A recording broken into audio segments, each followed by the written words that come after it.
السلام عليكم ورحمة الله وبركاته. نحمده تعالى ونشكره ونعوذ بالله من شرور أنفسنا ومن سيئات أعمالنا. من يهده الله فلا مضل له ومن يضلل فلا هادي له. أشهد أن لا إله إلا الله وحده لا شريك له، وأشهد أن سيدنا ونبينا محمدا عبده ورسوله.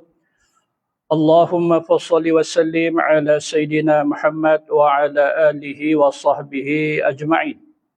رب اشرح لي صدري ويسر لي أمري واحلل عقدة من لساني يفقه قولي، ولا حول ولا قوة إلا بالله العلي العظيم. Kita sambung kitab Penawar Bagi Hati, kitab yang disusun oleh Syekh Abdul Qadir Al-Mandili rahimahullah ta'ala. Dah sampai muka surat 72. Iaitu baris yang ke-10 daripada atas.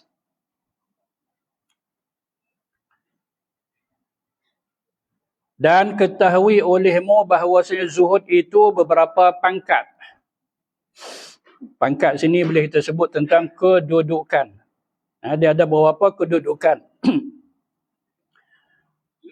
Sebelum ni kita dah sebut tentang betapa kita perlu kepada ilmu. Nak berjaya di dunia, ilmu. Nak berjaya akhirat pun, ilmu. Kemudian ada satu kisah yang kita sebut dahulu berkaitan dengan Qarun. Qarun, siapa Qarun ni? Kita sebut dulu dia sepupu Nabi Musa alaihi salam. Sehingga ada riwayat yang disebut pada dalam surah Qasas. Sini dia kata pada kerana sabda Nabi. Bukan sabda Nabi, ini ayat Quran. Kita suruh buat pembetulan hari itu. Kita tengok muka surat 72, baris yang ke-6 tu. Lebih kurang baris yang ke-6 atau yang ke-5. Dia kata apa sini? Kerana sabda Nabi, bukan sabda Nabi. Ini ayat Quran. Firman Allah Subhanahu wa taala dalam surah Qasas menceritakan tentang bagaimana Qarun dia tunjuk kekayaan dia kepada rakyat Mesir, sehingga kan Allah sebut wa qala allazina utul ilm, orang yang ada ilmu dia tak terpengaruh. Ini gunanya ilmu. Nak berjaya dunia akhirat perlu kepada ilmu. Baik. Kemudian tersebut tentang Qarun ini, ayah dia nama apa? Ayah dia nama Ya'sfar. Ya'sfar. Sedangkan Nabi Musa ni nama ayah dia Amram. Amram. Ada yang kata Imran. Ada dua perkataan. Imran, ada satu kata Amram. Jadi Amram dengan Ya'sfar ni ataupun Yasfar, dia adalah dua beradik. Jadi main dengan anak ni sepupu lah. Jadi Nabi Musa kalau kita ingat kepada kisah dia atau sirah dia, berdepan dengan sepupu yang nama dia Qarun. Qarun ni dalam sejarah kata nama dia Qarun, tapi gelaran dia Munawar. Ada gelaran dia pula nama Munawar. Pasal apa Munawar? Sebab apa? Sebab muka dia segak. Qarun ni muka dia segak. Lihusni suratih. Kerana cantik mukanya maka disebut sebagai Munawar. Orang yang bersinar-sinar wajahnya. Baik. Itu yang kita dah sebut dahulu. Bagaimana Qarun keluar sekali dengan 300 dayang dengan 4,000 pegawai. 4,000 pegawai keliling dia sambil membawa segala kekayaan yang Allah Ta'ala bagi kat dia. Tapi semuanya musnah dalam sekelip mata. Dengan dia sekali, dengan istana dia, dengan kekayaan dia. Sebab apa? Sebab tamak. Sebab tidak tunaikan perintah Allah Ta'ala, iaitu keluarkan zakat. Baik. Kemudian zuhud ini ada beberapa pangkat. Yang kita sebut tadi apa dia? Iaitu kedudukan. Senang kita sebut kedudukan kepada zuhud itu. Yang pertama bahawa zuhud maksudnya seorang itu dia zuhud pada ketika hatinya cenderung kepada dunia.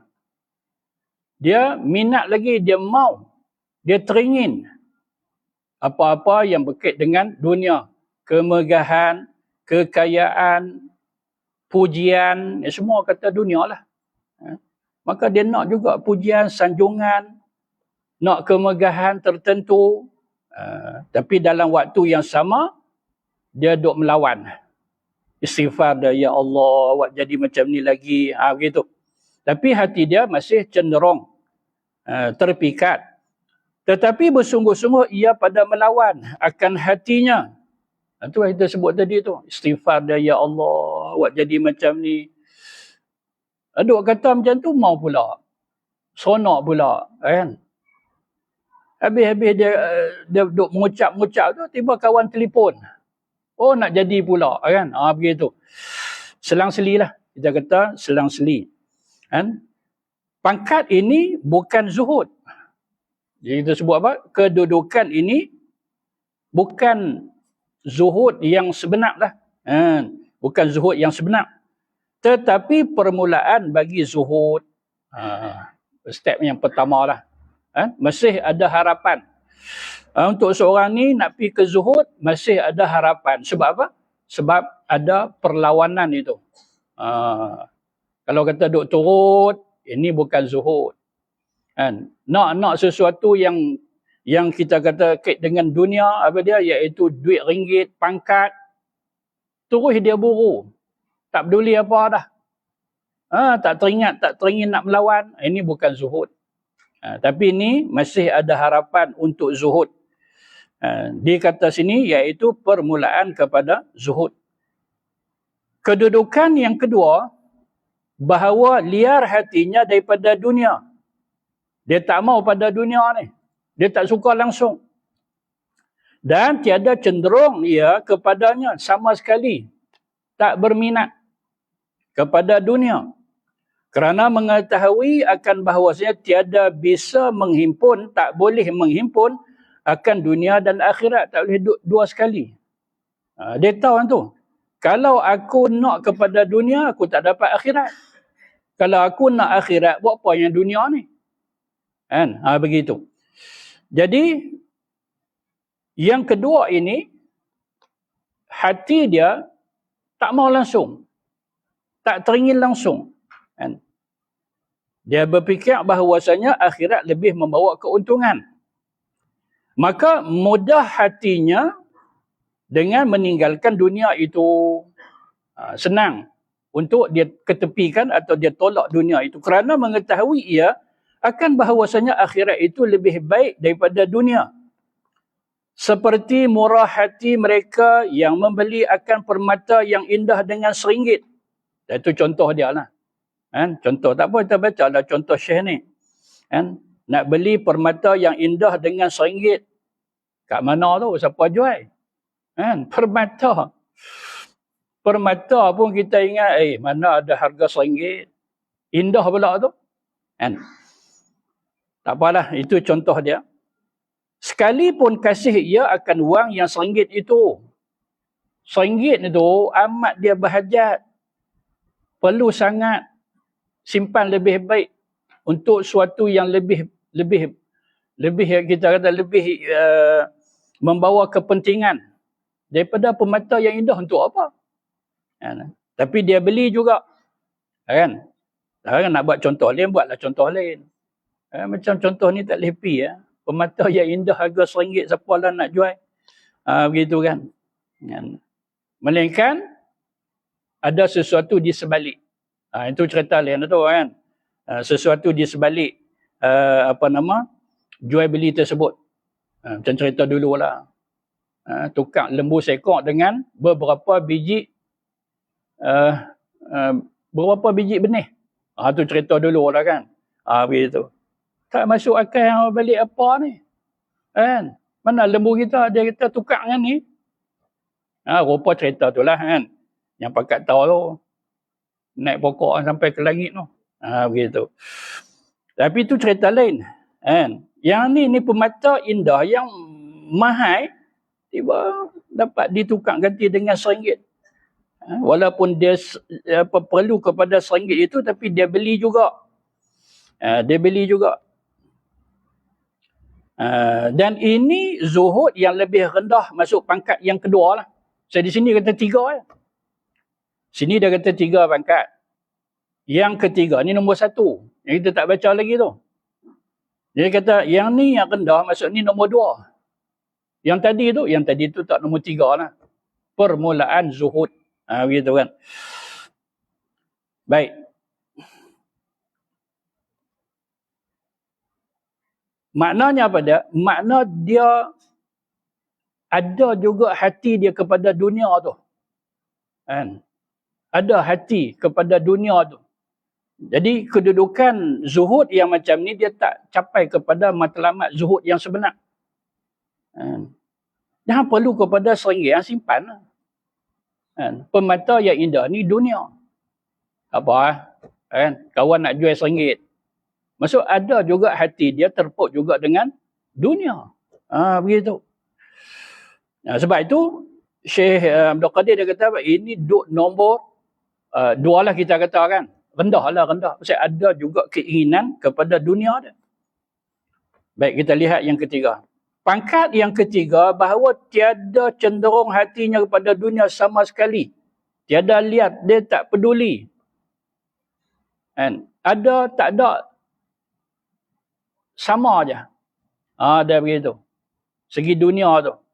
Dapat, tak dapat, lantak habis. Bahkan adanya dan tiadanya bersamaan keduanya pada sisinya. Maksudnya, dapat ke, tak dapat ke, orang bagi ke, orang tak bagi ke, biasa je. Muka dia biasa je. Perbuatan dia, gerak-geri, tindakan, semua biasa. Sebab pasal tak ada langsung.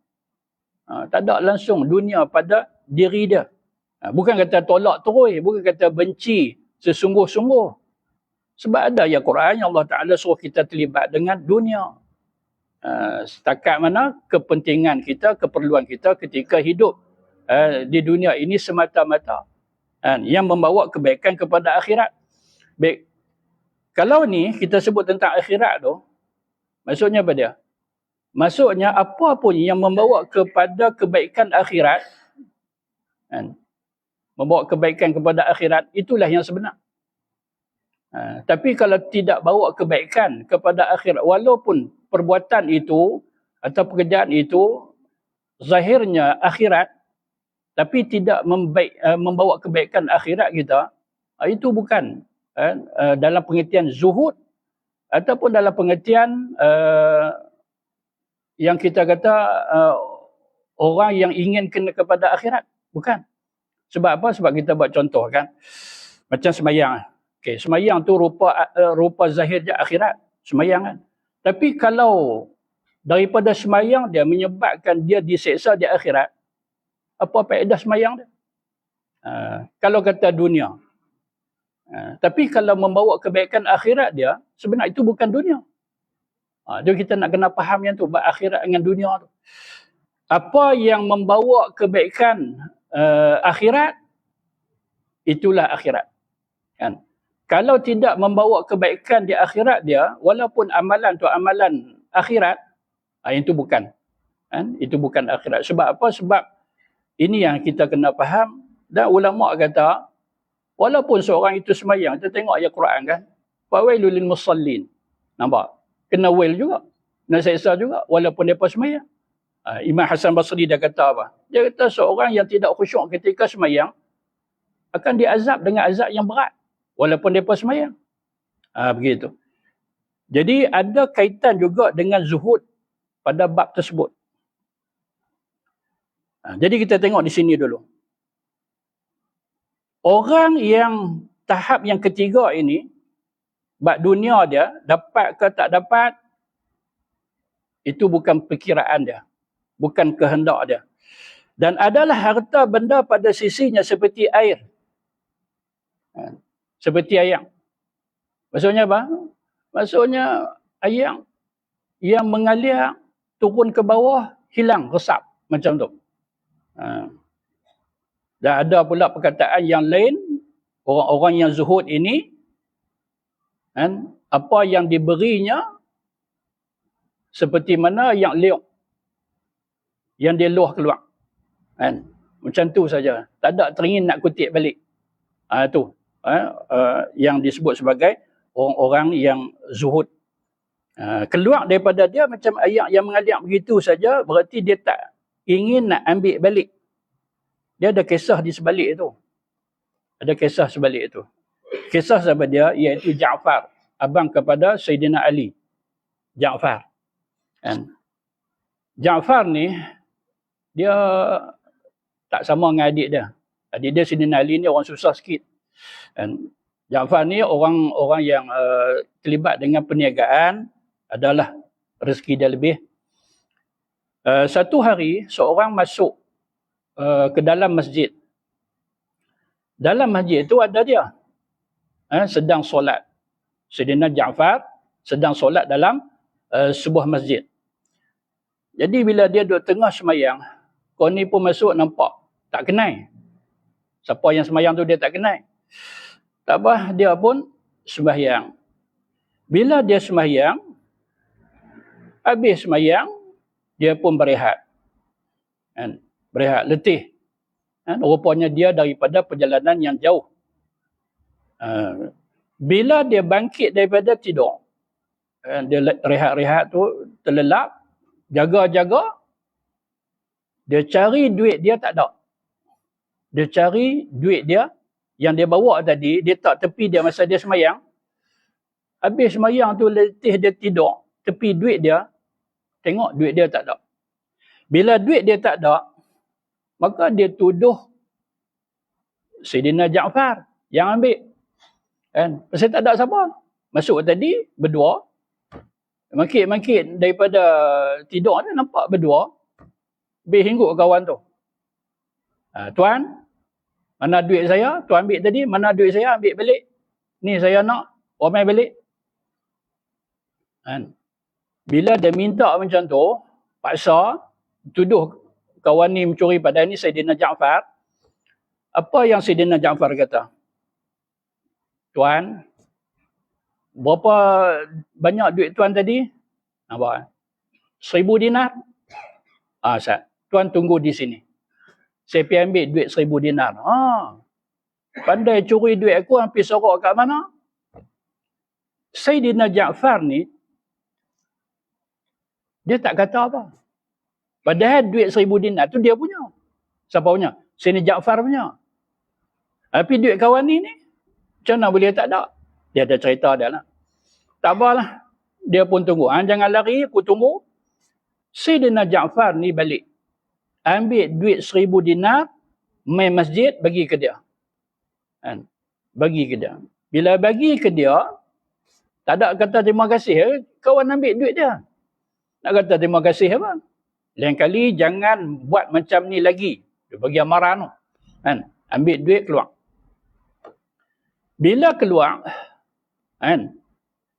dia punya seronok lah dapat duit dia balik tu. Jumpa kawan dia. Rupa mereka ni berdua. Kawan dia tak masuk masjid. Kawan ni bagus sikit lah kot pasal masuk masjid tu. Kawan kata masuk aku nak rehat kat luar. Dia jumpa kawan dia. Dia kata aku tak sangka janggut panjang dengan jubah dengan serban. Ambil duit aku. Duit apa? Duit aku 1,000 dinar yang aku bawa. Aku semayang, jelek-jelek tak ada. Rupa dia ambil duit aku.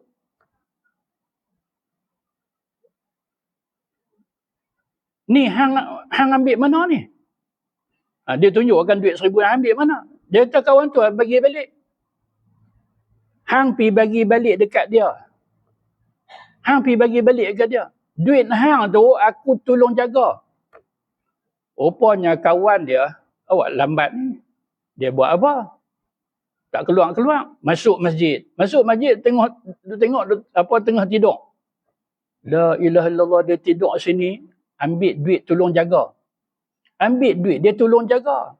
Celek-celek tuduh kawan tu. Kan? Tuduh kawan tu. Apa ni? Ambil duit saya. Nah, Sayyidina Ja'far ni. Kan? Tak ada kata apa. Oh, tuduh saya ambil tak apa. Nanti tunggu saya pergi ambil duit. 1,000 dinar.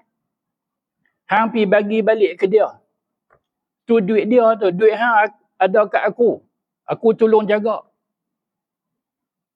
Oh, dia jadi serba salah. Masuk. Minta maaf ke kami. Sayyidina Ja'far kata apa? Aku ni, bila dah bagi, haram ambil balik. Aku bila dah bagi kepada seseorang, tak boleh ambil dah. Aku ambil jadi haram. Itu macam mana ni? Saya tak boleh ambil duit tuan. Aku tak boleh ambil juga duit ni. Kan? Hampir bagi kat siapa-siapa kalau hang tak mau. Kan? Saya tak mau. Tak apa. Hang bagi kat siapa-siapa. Aku tak boleh ambil balik duit. Ini prinsip orang-orang yang soleh. Dia ni sahabat. Kan? Bukan sahabat saja. Kalangan-kalangan salafus soleh tu banyak macam tu. Kalangan salafus soleh. Banyak macam tu. Kalau mereka bagi, tak ada ungkit balik. Ungkit lagi lah. Ungkit apa? Nak ambil balik pun tak. Kan? Harta pada sisi mereka seperti mana ayat. Dah. Ambil lah. Buatlah apa pun. Begitu. Dan perbendaharaan Allah Ta'ala seperti laut. Kenapa? Kerana di sisi Allah Ta'ala lebih banyak daripada yang ni. Tak kisah sangat. Dah lah. Ini zuhud yang ketiga ni. Yang mereka dambakan, yang mereka nak apa yang ada di sisi Allah. Sebab di sisi Allah Ta'ala berganda-ganda. Sikit yang kita dapat daripada manusia pun. Maka tiada berpaling hatinya kepadanya kerana gemar ataupun kerana liar. Maksud kerana dia tak mau ataupun dia suka. Tak ada langsung. Tak ada langsung dalam kamus diri mereka. Sebab dunia ni. Dapat rezeki. Tak dapat sudah. Kita buat kerja yang elok. Rezeki Allah Ta'ala atur. Jadi orang yang dalam kedudukan ini sentiasa tenang. Jiwa dia, hati dia sentiasa tenang. Dan bermula ini zuhud yang lebih sempurna. Tahap yang ketiga ni. Dan yang lebih tinggi daripada yang kedua. Yang kedua ada juga keinginan. Cuba-cubalah RM1 kot mereka boleh jual. Nampak kan? Begitu rupanya jual juga RM1 pun. Pelik sungguh. Contoh kan. Berarti ada juga keinginan kepada dunia. Yang kedua tu. Yang ni tak langsung. Apa nak? Ambil. Nak berapa? 1,000. Ambil 1,000.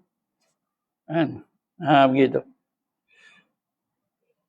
Ni zuhud tahap yang ketiga maksudnya yang nombor satu yang paling tinggi.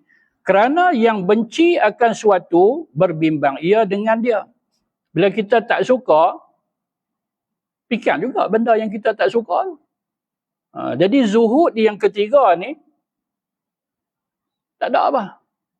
Nak kata benci, tak benci. Tak benci. Kalau benci, tak suka, fikir juga. Baik yang benci dengan tak suka tu kan. Jadi sebab itu yang ketiga ini dia duduk nombor satu. Sebab apa? Sebab dia tak ada langsung kotak pemikiran dia bab duniawi tu. Semacam dengan yang kasih akan dia. Serupa juga bila kita suka kepada sesuatu, kita sentiasa duk fikir tentang apa yang kita suka. Sebaliknya serupalah. Bila kita tak suka pun untuk teringat benda yang kita tak suka. Maka masih ada kaitan dengan dunia. Maka sebab itu dia duduk tahap yang kedua, bukan yang utama. Kerana ini tatkala mencela akan dunia oleh beberapa laki-laki pada sisi Rabi'atul Adawiyah. Ini salah seorang wanita yang salihah. Pada zaman dahulu, nama dia Rabi'ah. Pendek tu yang nama dia Rabi'ah. Anak perempuan yang keempat. Itu makna dia tu. Rabi'ah anak perempuan yang keempat. Dapat pertama, tak apalah. Allah bagi kat kita anak perempuan. Dapat yang kedua, perempuan dia kata, saya pun tak dapat lelaki. Allah nak bagi perempuan juga. Kan? Agak muram sikit. Yang ketiga, dapat perempuan juga sedih. Sedih. Dan cerita dia begitu. Dapat yang keempat perempuan juga langsung tak mau tengok anak yang keempat tu. Tak mau. Buahlah nama apa pun. Lagi suami dia buah nama Rabi'ah. Iaitu yang keempat. Kan? Suami dia kata mudah-mudahan yang keempat ni kan, akan jadi hebat. Wanita yang hebat. Itu doa suami dia. Akhirnya mustajab. Maka nama dia Rabi'ah binti Ismail. Ayah dia nama Ismail. Hebat orang nama Ismail. Dan gelaran dia Ummu Amr. Ummu Amr Rabi'ah binti Ismail. Dia ni simbol wanita yang zuhud. Sehingga apabila ada orang duk sebut tentang dunia ni tak elok, laknat dan sebagainya, pakat duk mengutuk, rasa mereka tu macam baguslah. Maka Rabi'ah kata, man ahabba syai'an aksara min zikrih. Siapa yang duk sebut tentang sesuatu, maka sebenarnya ada juga hati dia terpaut dengan sesuatu tersebut. Dia kata apa? Bagi mereka itu, jika tiada cemarnya hati kamu, nescaya tiada mencela kamu akan dia. Kalau hati hampa elok, hampa tak kutuk dunia. Hampa tak kutuk dunia, hampa tak cela dunia. Kalau hati hampa elok. Kan? Hampa ingat cara tu dah elok dah tu. Oi, bagus oh. Kita hentam dunia ni. Laknat kutuk apa semua. Rupanya begitu tak kena. Dia kata apa? Kalau hampa hati yang elok, hampa tak cela dunia. Kan? Sebab apa? Sebab dunia ni makhluk Allah. Kau fikir balik kan? Pasal apa pula? Bagus kita kutuk. Jangan kutuk makhluk Allah. Dunia juga makhluk Allah. Kan? Kalau tidak Allah tak sebut dalam Quran, wala tansa nasibaka minad dunya. Jangan lupa nasib kamu kat dunia. Tu habis daripada kamu solat. Fas'au ila zikrillah. Wazarul bai'. Okey. Tinggal jual beli ni kan. Fa iza qudiyatis solah fantashiru fil ard. Dah habis sembahyang Jumaat. Tu ayat tu tentang sembahyang Jumaat. Kan? Bertebaran kamu di atas muka bumi. Buat apa tu? Kerja. Kerja tu masuk daripada urusan apa? Dunia. Jadi sebenarnya apa pun tak ada masalah. Kan? Janji apa yang kita buat jangan menyebabkan kita terseksa di akhirat. Buatlah apa pun. Kerjalah apa pun. Kan? Kalau kata kerja bidang agama sekalipun, tapi akhirnya akan diazab di akhirat, untuk apa? Kan? Ni kerja sebagai apa? Kerja sebagai buruh kasar. Kutik batu, kutik ranting pergi duk jual. Kan? Tapi ikhlas dia tak ada kerja lain yang tu dia boleh buat. Lepas tu tak ada dia curi pokok-pokok siapa punya, tak ada curi yang barang-barang orang punya. Kan? Ni redah belantara pergi duk ambil apa-apa pergi jual. Lepas tu orang bagi kat dia duit, alhamdulillah rezeki halal. Lepas tu dia guna cara yang elok. Dapat pun cara elok, keluar cara yang elok. Sampai ke habis umur syurga. Kan? Daripada kita duk mengaji bab agama, tiba-tiba kita duk seleweng. Keluar fatwa yang bukan-bukan. Kan? Dalil pula kita duk kono-kono asalkan dia boleh membawa kepentingan diri kita, kepentingan diri. Ini semua yang disebut sebagai menunggang agama. Kan? Itu tak boleh. Guna ayat-ayat yang tertentu. Bagi tujuan kepentingan diri dia atau pihak dia sebagainya, semua membawa kepada kecelakaan akhirat besok.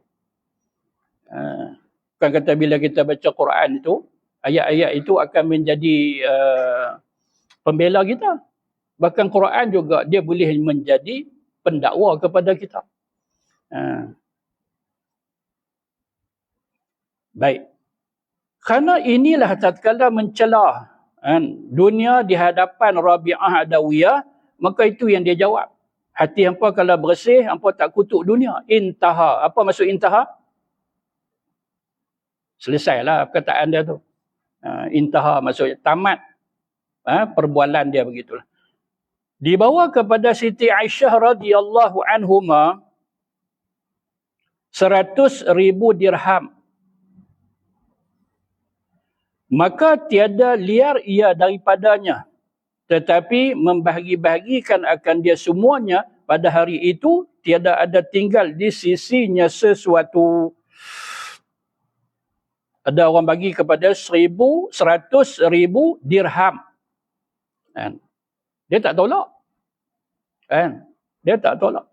Kan? Oh, kalau macam tu banyaklah duit dia. Tak. Dia bahagi-bahagikan pada hari itu juga kepada mereka-mereka yang memerlukan. Itu cara dia. Sopa juga ada beberapa sahabat Nabi yang lain. Ada satu sahabat Nabi ni, dia sebagai gubernur di Hims.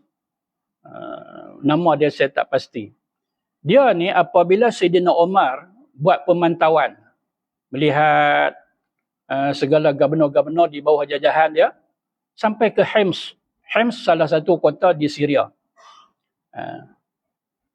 Kalau tak silap dia Sayyidina Amir Al-Jumahi. Jadi bila sampai di situ, maka dia tanya segala penduduk di Hims, apa pendapat kamu tentang gubernur kamu? Kan? Ada yang kata begini semua sekali. Kan? Termasuk siapa yang paling miskin di Hims, dalam senarai paling miskin, gubernur. Gubernur paling miskin. Terasa sungguhlah hati Sayyidina Umar, dia kata, gubernur aku paling miskin, senarai paling miskin. Sungguh, wahai Amirul Mukminin, kami sentiasa lalu tepi rumah dia, tak pernah bau masakan. Tak pernah bau masakan. Kan? Nak nampak berasa, tak berasa, kok beli siap ke apa? Tak bau apa? Hei, apa ni gubernur kita ni? Puasa selalu ke? Takkan tak buka? Kan? Gitulah. Akhirnya, cerita dia panjang kat situ. Akhirnya Sayyidina Umar bagi kat dia 1,000 dinar. Bagi kepada Sayyidina Amir Al-Jumahi ni. Bagi 1,000 dinar. Mula dia tak mau terima. Saya tak mau terima, wahai Amirul Mu'min. Nak jadi gubernur macam mana? Duit tak ada. Duit tak ada jadi gubernur. Kan? Ambil aku bagi ni. Last sekali dia terima juga. Terima. Tangan ketak terima. Kan? Pegang macam tu lah. Pegang tak ada dia simpan dalam poket ke apa. Dia pegang jalan tonteng-tonteng macam tu. Balik ke rumah. Bila balik ke rumah, dia letak belakang pintu. Duit tu, 1,000 dinar. Letak belakang pintu. Lepas tu dia sebut, Inna lillahi wa inna ilaihi raji'un. Inna lillahi. Ulang sebut. Sampai perempuan dia mai. Isteri dia. Kan? Wahai Amir, ni apa ni? Siapa meninggal? Amirul Mukminin kan meninggal? Dia tak meninggal, dia baru mai. Keluarga di kampung, siapa pun tak meninggal. Ni siapa? Ni pasal apa sebut yang ni? Apa kemalangan? Dia kata yang ni kemalangan yang paling besar. Bila tanya tentang kemalangan, ni kemalangan yang paling besar. Apa dia, wahai suamiku? Dia tanya balik, mau tolong aku tak? Kalau hang boleh tolong aku abang, saya akan tolong. Apa pun, sebutlah. Kan? Janji, hati abang akan tenang. Kan? Itu saja. Abang kat saya, apa dia? Dia kata, hang tengok belakang pintu. Hang tengok belakang pintu, dia pun pergi. Selak pintu. Tarik pintu, tengok belakang pintu, ada duit 1,000 dinar. Pegang-pegang, ni macam duit ni. Macam duit ni. 1,000 dinar, khalifah bagi. Inikah musibah, inikah kemalangan yang besar? Ya. Hang boleh tolong aku? Kena tolong. Jadi dia tanya dia kata nak tolong. Pegang duit ni, turun, bagi kepada orang-orang susah. Orang miskin, orang fakir, anak yatim, ibu tunggal, bagi sampai habis. Lagi tak habis, jangan balik. Dia buat. Duduk tak lama balik. Wahai suamiku, habis. Saya dah bahagi dah, apa pun tak ada. Alhamdulillah. Dah tak ada dunia kat hati aku. Lagi duk ada, dia risau. Begitu. Zuhud mereka ni luar biasa lah. Zuhud mereka ni luar biasa. Padahal Amirul Mukminin bagi ke dia tu untuk kegunaan dia. Buat siapa-siapa susah. Tapi selama yang dia jadi gubernur, tak ada siapa susah. Tak ada siapa susah tanpa bantuan daripada gubernur. Nak bantu apa? Dia pun duit tak ada. Dia pun duit tak ada. Nak bantu apa? Tapi tak ada siapa susah. Kita kadang-kadang fikir, kalau tak bantu kita teruk. Harap kepada bantuan. Tapi ini bukti dia. Gubernur tak bantu. Tapi hidup elok. Tak ada masalah apa. Masing-masing ada duit. Pasal apa? Pasal hidup mereka ni hidup bermasyarakat. Hidup bersaudara mara. Mereka praktik praktik kekeluargaan itu, persaudaraan itu. Seperti Nabi kata apa dia, kalau cubit di sini tempat dia akan rasa sakit. Demam kat mana? Sakit kepala satu badan dia akan jam. Depa praktik benda tu. Saling tolong menolong, saling bantu membantu. Akhir tak ada siapa susah. Jadi Nabi kata apa dia? Sayang saudara kamu macam kamu sayang diri kamu. Depa buat. Akhirnya tak ada perlu kepada bantuan siapa. Depa boleh hidup dengan aman, dengan senang begitu. Baik tuan-tuan yang dirahmati Allah sekalian. Ini kisah Sayyidatina Aisyah sehingga habis 100,000 dinar. Padahal orang bagi ke dia 100,000 dirham. Bagi kepada dia, akhir apa yang berlaku? Bagi. Tak ada ke dia. Begitu. Sebab ada dalam satu peristiwa,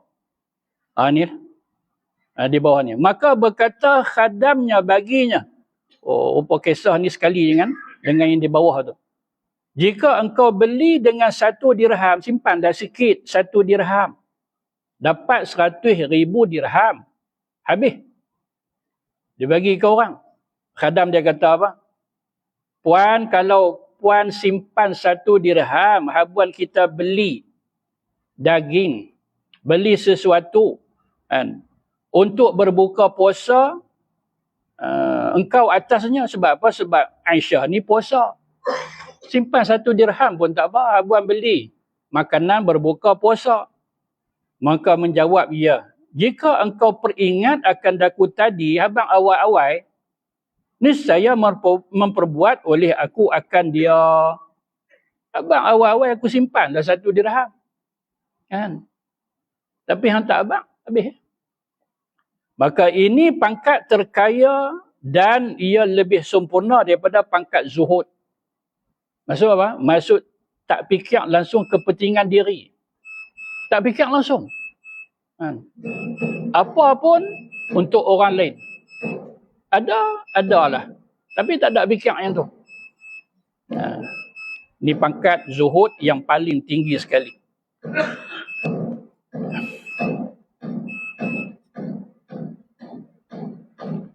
InsyaAllah kita sambung lepas azan.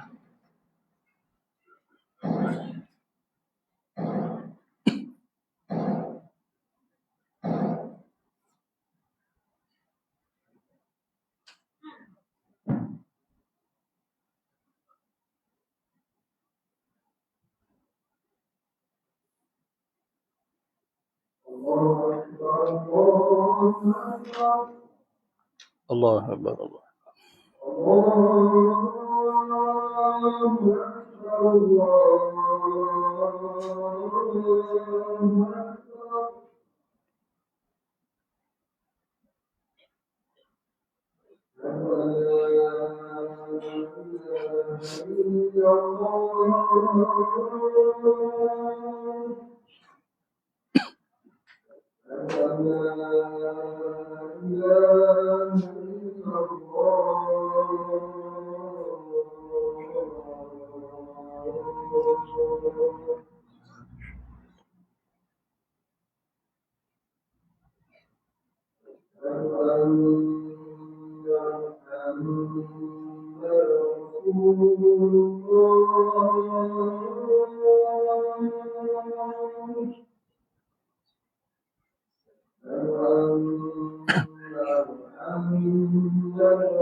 Ada satu kisah, seorang saudagar ni, satu hari dia mai jumpa Rabi'atul Adawiyah. Dia mai jumpa Rabi'atul Adawiyah. Dia kata kepada Rabi'atul Adawiyah, sesungguhnya hari ini aku untung besar. Perniagaan aku maju, aku dapat 80,000 dirham. Untung hari ini, 80,000 dirham. Maka dia kata kepada Rabi'atul Adawiyah, aku jadikan semua jumlah ini sebagai mahar. Aku nak kahwin kepada kamu. Dia nak kahwin. Kan? Aku nak lamar kamu dengan 80,000 dirham. Cerita tentang orang nak lamar Rabi'atul Adawiyah ni bukan sikit. Ramai. Orang numai, orang ni apa, tapi semua tak berjaya. Tak berjaya. Kalau yang ni pula macam mana? 80,000 dirham, 80,000 dirham aku untung hari ni, aku nak lamar kamu dengan nilai tersebut. Dia kata apa? Rabi'atul Adawiyah kata, aku dapat daripada sisi Allah lebih pada ni. Kalau hang boleh bagi lebih daripada apa Allah bagi, aku terima. Mana boleh nak bagi lebih daripada Allah bagi. Dia tolak macam tu. Aku dapat daripada Allah Ta'ala lebih daripada apa yang kamu bagi. Kamu simpanlah duit tu. Buat baliklah. Aku tak akan terima. Ada dalam peristiwa yang lain, kalau boleh jawab soalan saya, boleh kahwin. Esok nanti bila aku mati, syurga ke neraka? Nak jawab macam mana? Mana nak boleh jawab yang tu? Nak kahwin dengan aku, jawab ni dulu. Nanti aku mati esok, syurga ke neraka? Mana boleh nak jawab? Payah nak jawab. Macam mana nak kahwin dengan aku? Siapa istimewa sangat dia ni? Hebat. Hebat. Rabi'atul Adawiyah. Dan berlarutanlah umur dia sehinggalah dikatakan umur dia 80 tahun. Umur dia melebihi 80 tahun sewaktu dia meninggal dunia. Wa umurha samanuna aman. Dia mati di usia 80 tahun dalam keadaan zuhud. Rabi'atul Adawiyah. Baik. Kemudian ketahui olehmu bahawasanya sebab bagi zuhud itu 3 perkara. Tadi pun 3, ni 3 pula. Ni sebab zuhud. Pasal apa seorang itu boleh zuhud? Hebat sungguh mereka ni. Yang pertama, takut akan api neraka. Zuhud sekalian yang takut. Tapi zuhud ni, bolehlah macam tadilah kita kata adalah punca-punca. Boleh kepada zuhud. Tapi dia tak power lagi. Kan? Dia tak power. Kan? Zuhud, kalau kerana apa? Kerana dia takut kepada neraka, dia tak power lagi. Tapi boleh pakai lah. Jadi kita ni kalau kita nak zuhud macam mana? InsyaAllah yang ni dulu. Kan? Kena takut, rasa takut kepada api neraka. Ada orang tak takut. Tak ada masalah apa. Hang buat ni salah ni, hang esok masuk neraka ni, hang kena azab, lantak habis. Dia jawab macam tu, lantak habis. Kisah apa aku? Ada orang tak takut dengan neraka. Orang tak takut dengan seksa. Kalau aku kena seksa pun, bukan malaikat tu pukul hang kat kubur. Hang kubur masing-masing. Kan? Kita tu kubur masing-masing. Kalau macam tu jauh lah. Kalau dia nak dapat tahap zuhud ni. Pasal apa? Yang ni pun dia tak kisah. Bab seksa, bab neraka. Dia tak apa, tak kisah. Lagi kita istighfar, kita taubat habis. Senang dia cakap macam tu. Yang ni amat jauh lah. Kalau kita nak letak dalam senarai yang disebut sebagai zuhud. Jadi zuhud ini adalah zuhud sekalian orang yang takut. Boleh juga, insyaAllah lambat laun dia akan dapat tahap yang sempurna. Yang kedua, gemar pada nikmat akhirat. Ini lebih tinggi daripada yang pertama. Seorang yang zuhud sebab apa? Sebab dia nak syurga. Dia nak Allah Ta'ala sayang kepada dia. Begitu. Ini atas pada tu lagi. Dia nak pahala yang banyak dan sebagainya. Kerana itu dia zuhud. Dan zuhud yang terjadi daripadanya zuhud sekalian yang harap. Dan bermula ibadat serta harap lebih afdal daripada ibadat serta takut. Ibadat serta mengharapkan ganjaran pahala di sisi Allah lebih martabat dia daripada disebabkan takut. Kerana harap itu melazimkan ia akan kasih. Akan kasih kepada Allah. Jadi sebab tu banyaklah kita lihat dalam hadis-hadis Nabi ada kaitan dengan harap ini. Ada kaitan dengan harap ni kalau kita buat ibadat. Berbanding dengan yang disebut sebagai takut. Jadi kita semayang. Kita nak pahala. Jadi kita mai awal, kita usaha untuk dapatkan pahala itu, dia dekat dengan apa? Dengan kerinduan kepada Allah. Itu yang kedua. Yang ketiga, ini paling tinggi. Iaitu yang lebih tinggi, sebab apa kawan ni boleh zuhud, bahawa adalah ia sebab bagi zuhud itu membesarkan diri daripada berpaling kepada yang lain daripada Allah. Maksudnya apa dia? Maksud dia matlamat dia Allah. Bukan disebabkan neraka, bukan disebabkan syurga. Itu payah nak dapat yang tu, melainkan hati yang bersih. Ini sekali kita sebut tentang Rabi'atul Adawiyah sekali lagi. Berkaitan dengan nombor 3 ni. Dia kata apa? Dalam doa dia.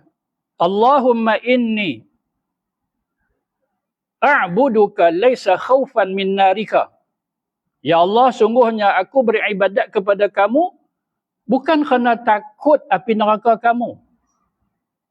Selama dia berbakti, selama dia beribadah, taat kepada Allah, bukan kerana risau neraka. Wala tam'an fi jannatika, bukan kerana tamak nak masuk syurga. Maksudnya apa dia? Kalau Allah nak seksa dia pun silakanlah. Kalau Allah Ta'ala tak bagi syurga pun dia redha. Sebab matlamat dia bukan syurga. Kita ada yang tu yang kita mau. Betul lah. Tak apa, tak ada masalah apa. Minta syurga. Minta syurga, minta jauh daripada api neraka memang ada. Allahumma inni as'alukal jannah. Sehingga ada hadis daripada Sayyidina Anas. Nabi suruh kita sebut 3 kali. Allahumma inni as'alukal jannah. Allahumma inni as'alukal jannah. Allahumma inni as'alukal jannah. Wa a'udzubika minan nar. Wa a'udzubika minan nar. Wa a'udzubika minan nar. Wa a'udzubika minan nar. Waktu bila? Pada bila-bila masa. Tapi sekali sebut 3 kali, 3 kali. 3 kali, 3 kali. Kan? Bila? Lepas sembahyang boleh. Duduk saja boleh. Kalau siapa yang sebut macam tu, maka syurga kata apa dia? Silakan masuk ke dalam syurga. Neraka kata apa? Kamu tak akan masuk dalam kami. Kamu tak akan masuk dalam neraka. Neraka kata. Siapa yang sebut 3 kali, 3 kali ini. Kan? Jadi sebab itu ada ulama' kata,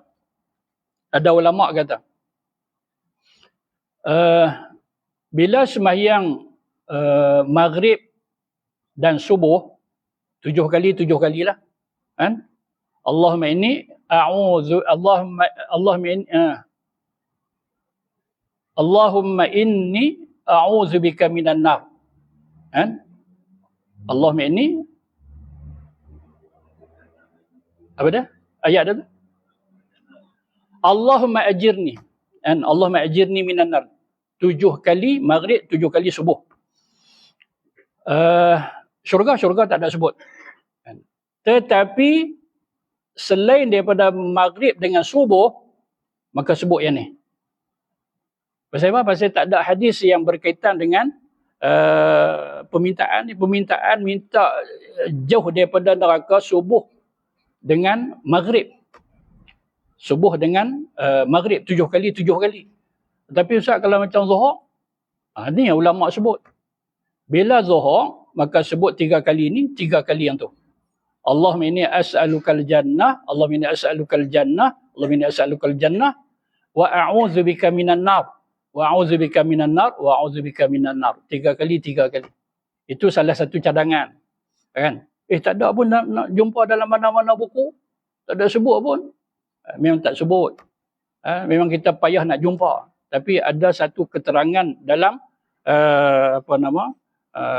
syarahan kepada hadis tersebut. Sebab Nabi kata pada secara umum, minta. Kan? Syurga jauh daripada neraka 3 kali, 3 kali. Ni jawapan syurga dan neraka. Masa bila nak sebut? Bila pun boleh, termasuk lepas daripada sembahyang. Jadi bila lepas pada sembahyang, maknanya kecuali itulah. Maghrib dengan subuh. Kalau maghrib subuh, macam biasalah. Allahumma ajirni minan nar, Allahumma ajirni, ulang sebanyak 7 kali. Begitu. Ini Rabi'atul Adawiyah ni. Kerap kita duk sebut tentang dia. Hebat. Dia kata apa? Dia kata aku buat ibadat ni bukan kerana takut neraka. Bukan rindu, bukan nak sangat kepada syurga. Walakinnaka ilahun tastahiqul ibadah. Akan tetapi kamu ya Allah adalah zat yang berhak untuk disembah. Yang berhak untuk disembah. Kerana tu saja aku beribadat. Tapi kalau tak bagi syurga pun tak apa. Aku terima. Nak sumbat aku dalam neraka pun aku redha. Tu hebat tu. Zuhud yang paling tinggi. Jadi tujuan dia apa? Tujuan dia kerana dia nak Allah semata-mata. Kerana membersihkan hati daripadanya dan menghina ia akan barang yang lain daripada Allah. Dan itu zuhud sekalian arifin. Zuhud sekalian arifin. Jadi sebab itu, ulama'-ulama' kita ni banyak dia buat istilah. Kalau orang-orang sufi ni, dia sebut arif billah. Al-arif billah. Kalau perempuan dia tak simpui. Arifatun. Arifatun billah rabi'atul adawiyah. Kalau arif billah, macam yang mereka tak dalam sedarah ialah Junaid al-Baghdadi, kan? Malik bin Dinar sebagainya, al-arif billah. Begitu. Itu gelaran lah. Iaitu mereka ni amat kenal Allah Ta'ala. Arifin. Dan bahawasanya zuhud yang lebih sempurna iaitu zuhud pada tiap-tiap yang lain daripada Allah Ta'ala pada dunia dan pada akhirat, dan kurang daripadanya zuhud pada dunia sahaja, sama ada harta atau kemegahan atau bersedap-sedap atau lainnya, dan kurang daripada ini zuhud pada harta sahaja. tiada pada kemegahan dan lainnya. Artinya harta dia tak mau, tapi yang lain dia mau. Atau zuhud pada setengah perkara, tiada pada setengah perkara yang lain. Dia ada juga yang dia mau, ada yang dia tak mau. Dan yang akhir ini sedaif-daif zuhud. Kerana kemegahan itu lebih lazat. Dia tak payahlah bagi duit. Janji bagi pangkat. Padahal pangkat tu boleh dapat duit. Dia begitu. Jadi kerana itu disebut sini, yang akhir ni zuhud yang paling lemah. Mohong macam dia perdaya orang. Tak payahlah bagi duit kat saya, tak apa. Janji bagi kat saya ni sekian-sekian. Oh, padahal dengan kedudukan itu dia boleh dapat duit. Dia boleh jana duit. Dia begitu. Maka ulama sebut juga dia dalam senarai zuhud, tapi paling bawah lah. Paling bawah. Padahal bukan dia zuhud. Kerana dapat juga apa yang dia tak mau tu. Apa dia? Harta. Mohon kata dia tak mau. Tapi dengan kemegahan, dengan kedudukan, maka dia dapat yang tu. Tak payah gaji macam ni. Tak payah. Bagi aku jadi bos. Mau tak 1,000 sebulan? Tak mau. Buat apa? Dunia. Dunia. Bagi aku CEO. Oi. Dahsyat. Kawan pun tak faham. Tak faham ambil yang tu. Lagi banyak. Begitu lebih kurang. Maka ini adalah sedaif-daif zuhud. Kerana kemegahan, maksudnya pangkat, kedudukan dan sebagainya itu, lebih lazat, lebih seronok. Lebih boleh buat harta. Maka zuhud padanya lebih utama. Apa dia? Pangkat kedudukan tu. Tak payah. Lepas tu ambil duit ni tak boleh lah, kita kena zuhud. Zuhud yang zuhud yang jangan gaduh nak pangkat kedudukan apa semua. Lebih bagus lagi. Begitu. Kalau nak bagus lagi, yang ni pun tolak. Yang ni pun tolak, yang tu pun tak mau. Itu hebat sungguh lah. Tapi perlu kepada keyakinan lah. Payah. Kalau tak berapa yakin, payah. Orang yang yakin sungguh-sungguh, tahap keyakinan macam Rabi'atul Adawiyah. Begitu, lantak habis. Yang penting aku nak di sisi Allah. Tu nak bagi 80,000 dirham tu. Lagi mau apa lagi? Tak ada. Ada lagi banyak tawaran-tawaran ni yang nak bagi ke dia ni.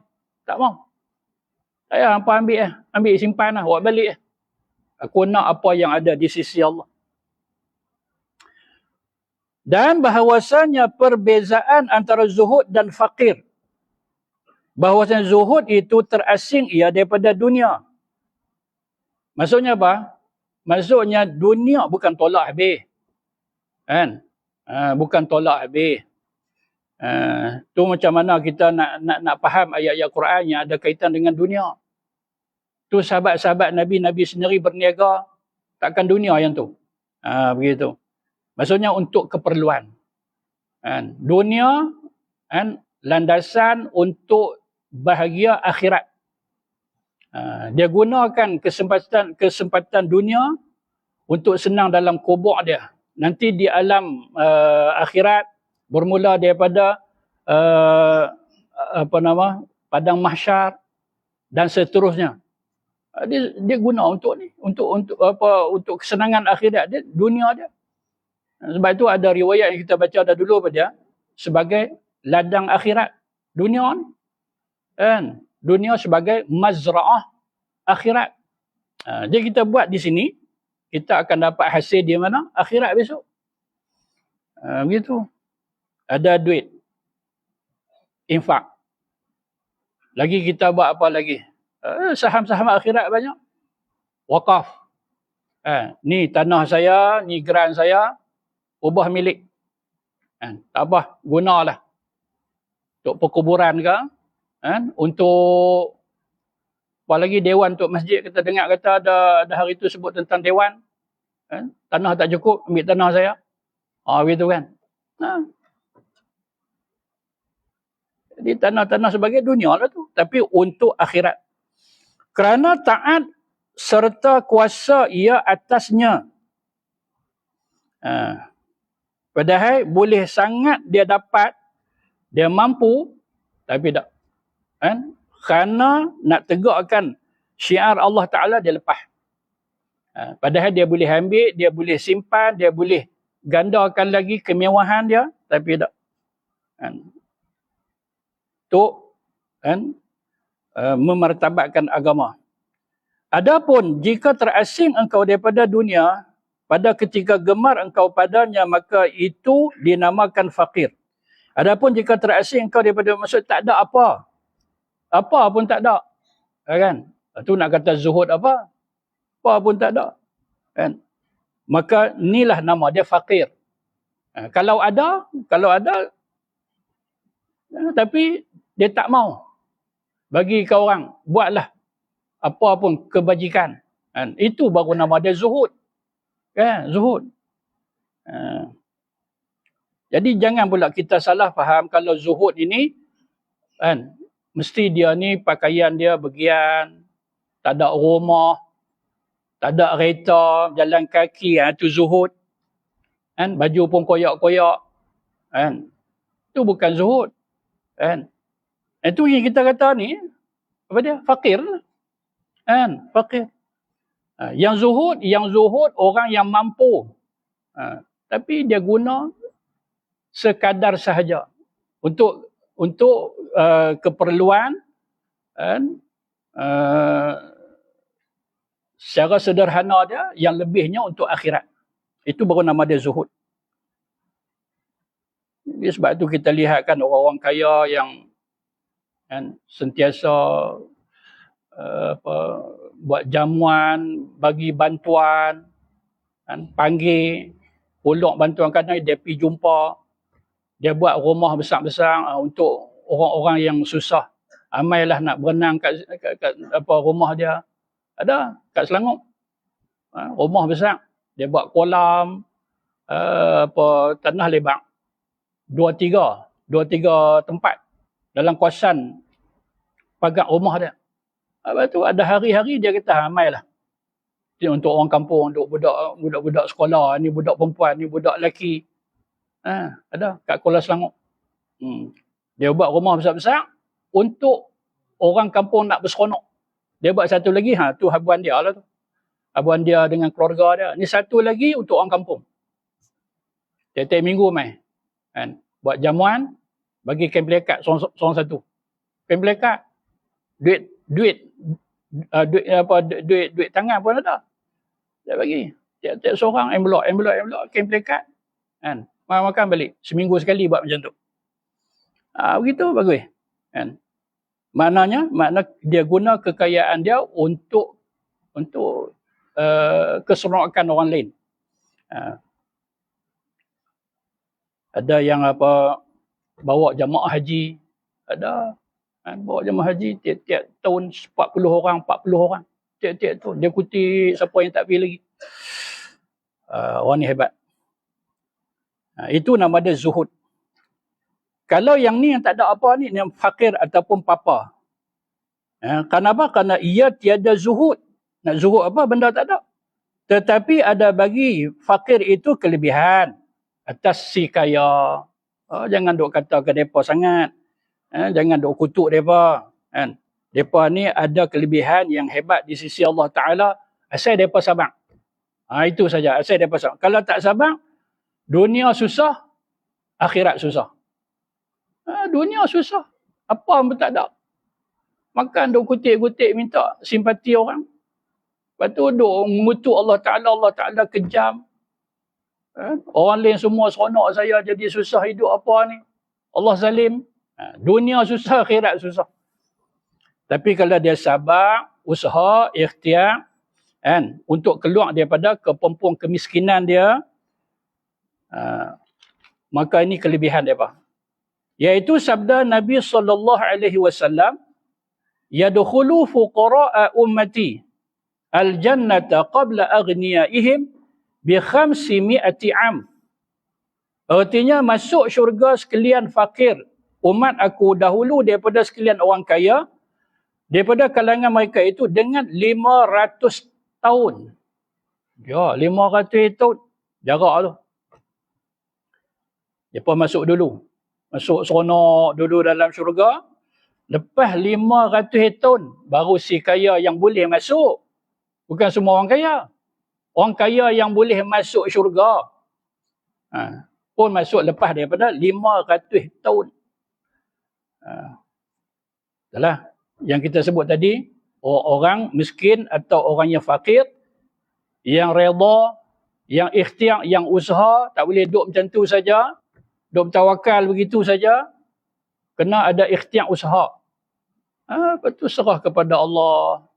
Kalau Allah Ta'ala nak keluarkan mereka daripada keadaan yang susah ini kepada senang, Alhamdulillah. Kalau tidak, inilah dia redha apa yang Allah Ta'ala tentukan. Maka inilah kelebihan yang mereka akan dapat. 500 tahun duduk dalam syurga, bukan duduk kat tempat-tempat seronok di dunia ni. Syurga. Apa yang kurang dalam tu? Tak ada satu yang kurang. Syurga. 500. Kata 5 hari dulu pun, kita cemburu. Masuk dulu pada kita kan. Masuk bila? 5 hari lepas. Ni 500 tahun. Tu Ustaz, kalau syurga ni berapa tahun semua? Tidak terhingga-hingga. Kan? Mana ada? Dah penghujung. Tak ada. Dunia ada penghujung.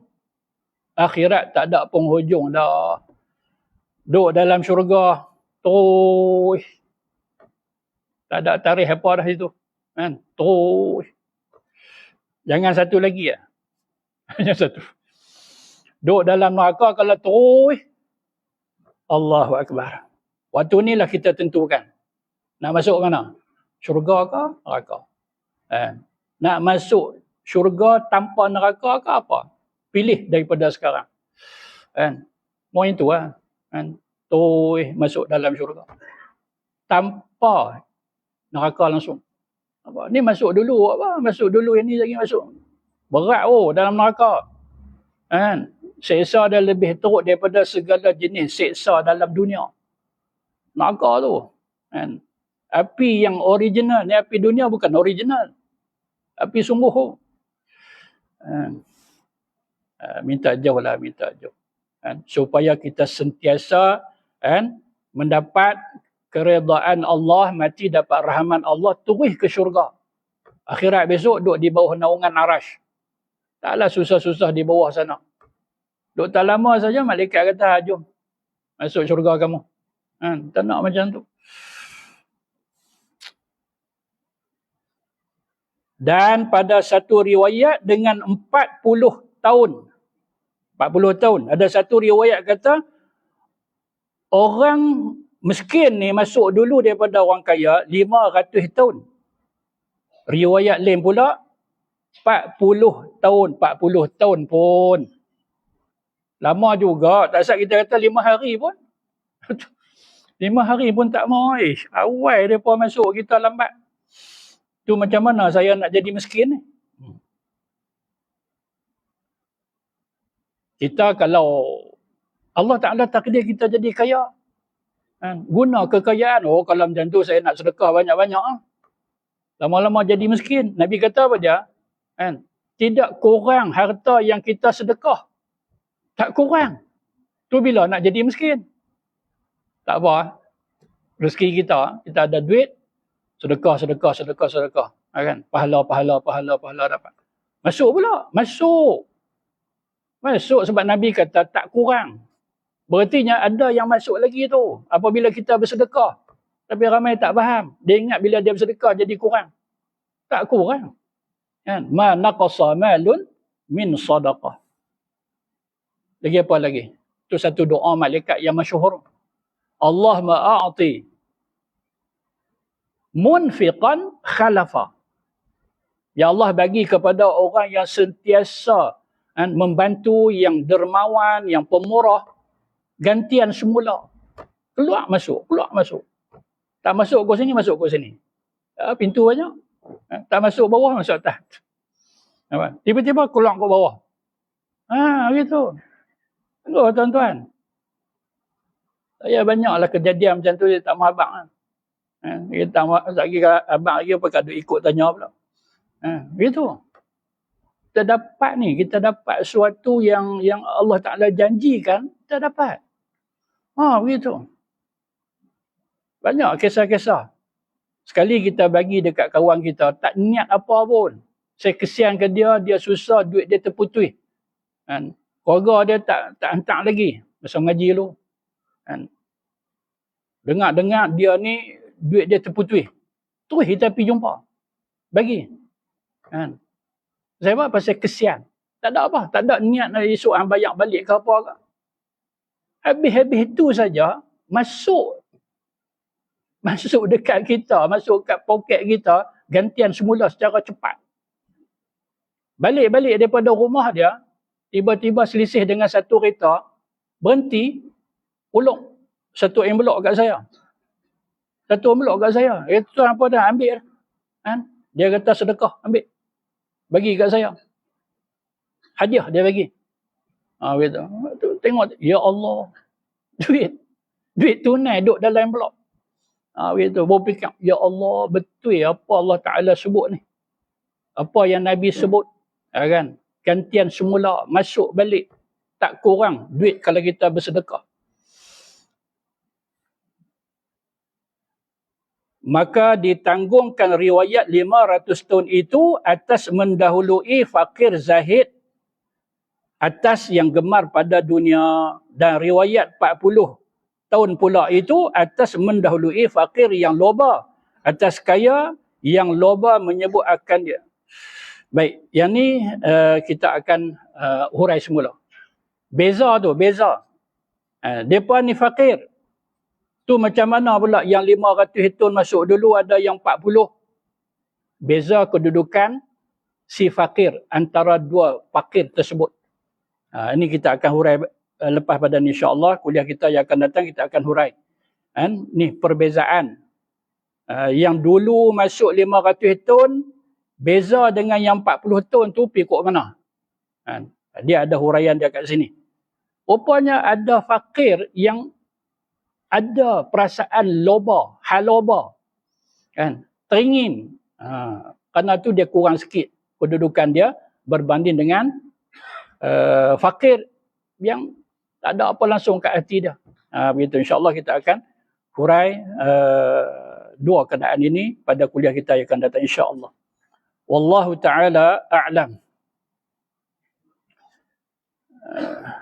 Baiklah, yang benar itu daripada Allah Ta'ala. Sila kurang saya kita tangguh dengan tasbih kafarah. Subhanakallahumma wa bihamdika asyhadu an la ilaha illa ant astaghfiruka wa atubu ilaik. Subhanakallahumma wa bihamdika asyhadu an la ilaha illa ant astaghfiruka wa atubu ilaik. Subhanakallahumma wa bihamdik asyhadu an la ilaha illa anta astaghfiruka wa atubu ilaik. Bismillahirrahmanirrahim. Alhamdulillahirabbil alamin wassalatu wassalamu ala sayyidil mursalin wa ala alihi wa sahbihi ajma'in. Allahumma 'allimna ma yanfa'una wanfa'na bima 'allamtana zidna 'ilman wa 'amalan mutaqabbalan ya arhamar rahimin. Allahumma arina al-haqqa haqqan warzuqna ittiba'ah wa arina al-batila batilan warzuqna ijtinabah. Sallallahu alaihi Muhammad wa ala alihi wa sahbihi wasallam. Walhamdulillahirabbil alamin. Assalamualaikum warahmatullahi